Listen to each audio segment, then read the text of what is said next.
Hey everybody, how you doing? Welcome to another episode of Hockey on the Spot with Brandon Barenfeld. I'm Brandon Barenfeld. Thank you for joining. This is episode 22 of Hockey on the Spot, continuing with the 30 teams in 30 days for the entire month of August. And for today, we are going to talk about the Ottawa Senators. And boy, do we have a lot to talk about with the Ottawa Senators today. In a lockout-shortened 2012-2013 season, the Ottawa Senators suffered more injuries than any other team that made the playoffs. They were among the most injury-prone teams in the National Hockey League. They lost Milan Michalek to injury. They lost Jared Cowan to injury. They lost Guillaume Latendresse to injury. He's still an unrestricted free agent, but most likely will not be back because of his history with injuries. But most important of all, they lost Jason Spezza. He only played 5 games during the regular season. They lost Erik Karlsson, their top defenseman and defending Norris Trophy winner, and they lost Craig Anderson, their starting goaltender. So with all 6 of these injuries, the Ottawa Senators thought that they were finished, and general manager Brian Murray was basically preparing for next season to begin. However, a bunch of guys on that team stepped up when these injuries happened. A lot of the youngsters, particularly Kyle Turris, Mika Zibanejad, and Jakob Silfverberg, stepped up their games up front. On defense, Sergei Gonchar, who is no longer with the team, a guy who wouldn't go down as one of the best Ottawa Senators ever, but really took the mantle when Karlsson went down. He was brilliant, and then and they had Ben Bishop at one point, big 6'7", 200-pound goaltender, before they traded him to the Tampa Bay Lightning at the trade deadline for Corey Conacher and a 4th-round pick. He was brilliant, and Robin Lehner was good as well. So all this, plus a lot of these players who were all expected to be out for the season coming back much earlier than expected, allowed the Senators to have a miracle of a season and finish 7th place in the Eastern Conference with 56 points and a record of 25-17-6. They tied in points with the New York Rangers, but the Rangers would end up getting the 6th seed. And in the overall league, they finished 14th. Again, 56 points between them and the New York Rangers, but also the Detroit Red Wings, a 3-way tie for 56 points. Unfortunately, between those 3 teams, the Ottawa Senators were last in the tie break, with Detroit in the middle and the Rangers at the top. And for the Ottawa Senators, even after they made the playoffs, a very, very shocking turn of events. They upset the Northeast Division winning Montreal Canadiens in 5 games in the first round. And against the Pittsburgh Penguins, they got all their guys back. Every single one of their guys were healthy. That was the good news about that series. The bad news is it didn't change anything. The Pittsburgh Penguins would defeat the Ottawa Senators in 5 games. However, it wasn't a total upset for the team. They knew they weren't going to go far.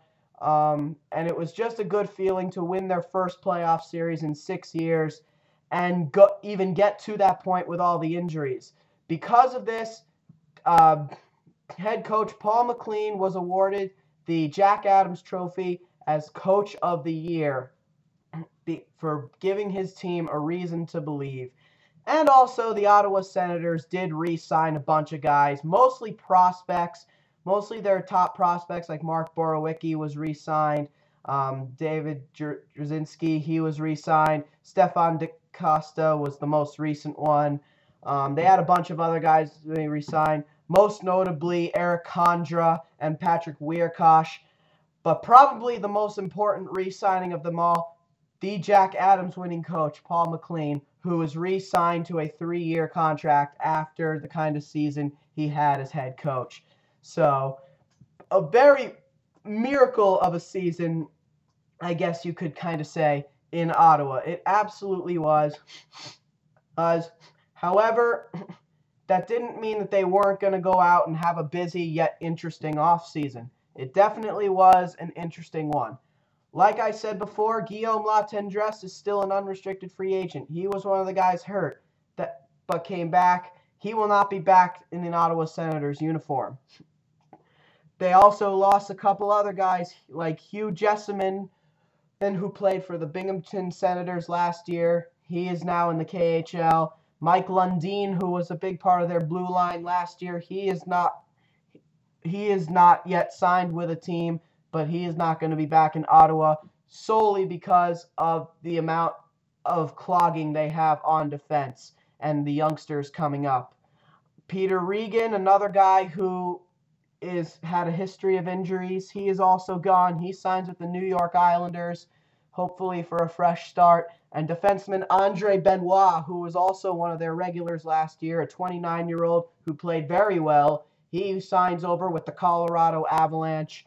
And then we get to some of the more notable losses. Sergei Gonchar, who they traded after the season was over to the Dallas Stars. The Dallas Stars then signed him to a one-year deal. The guy who basically took over when Erik Karlsson went down. They're definitely going to miss his leadership, but it was time for him to move on at the same time. And then the biggest loss of all, the biggest loss this offseason for the Ottawa Senators, and definitely the most unexpected because of a complete misunderstanding. Depending on which side you want to believe, it didn't change the fact, but their longtime captain and franchise player, Daniel Alfredsson, is gone. He is no longer an Ottawa Senator after announcing he would play another season in the National Hockey League. It was to many surprise that it would not be the Ottawa Senators. Instead, he signs a one-year, $5.5 million contract with the Detroit Red Wings. Very interesting and very devastating for many Ottawa fans and players, and it was a very big shame to end things the way they did. But Alfredsson, again, his leadership will be missed, and now the big thing for them this offseason will be to replace that, which we'll talk about a little later. But they did not let the loss of Daniel Alfredsson get them down too much. Instead, they built off of it and went out and got some good free agents to replace both him and Sergei Gonchar. They bring in Joe Corbo from the Carolina Hurricanes, signing him to a one-year deal. His second stint as an Ottawa Senator. He played for them in the 2006-2007 campaign when they went to the Stanley Cup Finals, and he was their leading scoring defenseman that regular season. So they're kind of happy to have him back, a veteran offensive defenseman with a big shot. So I think it's a good signing and a good returnee for the Ottawa Senators for sure. They also bring in Clark MacArthur coming over from the Toronto Maple Leafs as pretty much the supposed replacement for Daniel Alfredsson, bringing him in on a 2-year deal worth about $6.5 million. So a pretty big signing in there. But the biggest move the Ottawa Senators made this offseason, and it came in the form of a trade. They acquiring winger Bobby Ryan from the Anaheim Ducks. A big surprise indeed, though everybody knew Bobby Ryan was going to leave Anaheim at some point. He has 2 years remaining on his contract, and with Ryan Getzlaf and Corey Perry signed up long-term, they had to get him out of there. So he comes over to the Ottawa Senators, and what they get in Bobby Ryan, a guy with excellent skill, and a guy who could definitely take a bigger role in Ottawa this year. Excellent hands, some of the best in the NHL, a guy who is known for scoring spectacular highlight reel goals, and a definite clinch to make Team USA in the 2014 Winter Olympics in Sochi, Russia this year. A guy who's going to be very popular in Ottawa, and he's going to feed well off of Jason Spezza and quite possibly Milan Michalek as well. That'll definitely be their top line. However, acquiring Bobby Ryan did not come cheap. One of the youngsters that basically carried them when they had all those injuries had to go. And unfortunately, it was one of their better ones in Jakob Silfverberg. Jakob Silfverberg was one of the guys dealt to the Anaheim Ducks in the Bobby Ryan trade. They'll miss him, a guy who had a bright future coming up for the Ottawa Senators. A very similar type player, actually, to Corey Perry, but a little bit faster and not as big, and not as good either, but similar. A solid future 25-30 goal scorer and 50-60 point getter in this league. He'll be a good player for the Anaheim Ducks, and he'll be missed by the Ottawa Senators. They also trade away one of their top prospects in that deal, Stefan Noesen, their first-round pick from 2011, their 21st overall pick, a guy who Anaheim had initially wanted. He is gone. He is also dealt in that trade, a similar type player to Rick Nash, so he'll be missed in Ottawa or in Binghamton. Definitely had a bright future in Ottawa, and they also traded a first-round draft pick for the upcoming draft. So Bobby Ryan did not come cheap. However, it was definitely necessary. So a good move by the Ottawa Senators, and definitely for the immediate, they definitely get the better of the trade, at least for the immediate. Which leads us to some of the big questions for the Ottawa Senators this coming season. Outside of the top line, which is definitely going to be Jason Spezza, Milan Michalek, and Bobby Ryan, what are the other lines going to look like? And what's going to become of Kyle Turris? After a breakout year last year, he goes back to being the number 2 center after filling in as number 1 when Spezza was hurt. There's some talk of him playing with Clark MacArthur and Corey Conacher, but don't be surprised if we maybe see him play with a guy like Colin Greening or Eric Condra. And also, if Mika Zibanejad steps his game up, he could surpass Turris as the second-line center. So the other lines are definitely going to look very interesting, as is the defense. With Sergei Gonchar gone, their defense, and Joe Corvo coming in, their defense definitely looks a little different. Guys like Patrick Wierkosh and Jared Cowan, they're definitely ready to make this team full-time. They will do so next season. They still got Mark Mathot back there. He was excellent when he came over last year in the Nick Foligno trade. The Nick Foligno trade. Erik Karlsson, of course. Chris Phillips. And then they got Eric Gryba, a young kid who also stepped up really good as their 7th defenseman. Robin Lehner will definitely be the backup goalie to Craig Anderson. And then probably the big youngster that really stepped up for them last year, John Gabriel Pageau. He definitely will earn a full-time spot this year, or I at least think he will, but probably as their 4th-line center for now. So I like this kid. I think he's a good player. He's definitely got a bright future ahead of him. But the big question really, are the Ottawa Senators a better team? You know, how are their youngsters going to perform in a full season schedule? They were able to perform fine in a 48-game schedule, but how will they do in an 82-game schedule, as well as a couple of constant trips down to Florida to play both the Florida Panthers and the Tampa Bay Lightning, which isn't as bad as what the Panthers and Lightning have to go through the opposite way, but still, it makes you wonder. You know, they got a lot of good players here. I like this roster a lot. They definitely look like a better team to me. But another prospect that could definitely step in is a guy like Matt Pempel. He could definitely step in at some point this offseason. He absolutely can. So I like this signing a lot. I like this team a lot. I think they look very devastating for the upcoming season. And probably one of the biggest questions this offseason will be if the guys who were all hurt last year will suffer from the injuries and have, you know, basically lag from the injuries. You know, particularly Erik Karlsson. Will he not be as good because of the injury for this season? Will he have some side effects or some setbacks? Will Jason Spezza, will Craig Anderson? I'm not too concerned about Milan McCulloch, honestly. He's been injured before, and he's come back very strong. And Jared Cowan's still young, so you can never really tell with him. However, one question that I personally have always asked, and it does involve the future of Bobby Ryan. They get him now, and Ottawa definitely has the better of the trade right now. But a personal question for me, is he going to be an Ottawa Senator in 2 years when his contract does run out? Is he going to like it playing there so much that he will sign an extension?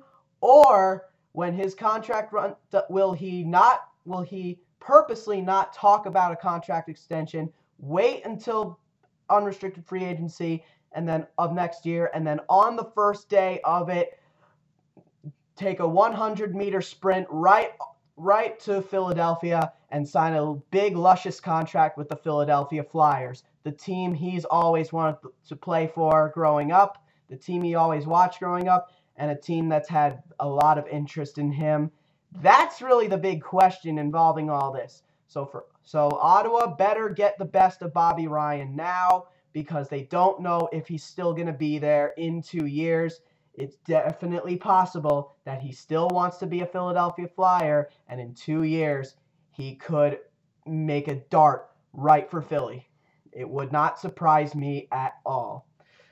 Okay, everybody, now let's take a look at the top prospects for the Ottawa Senators.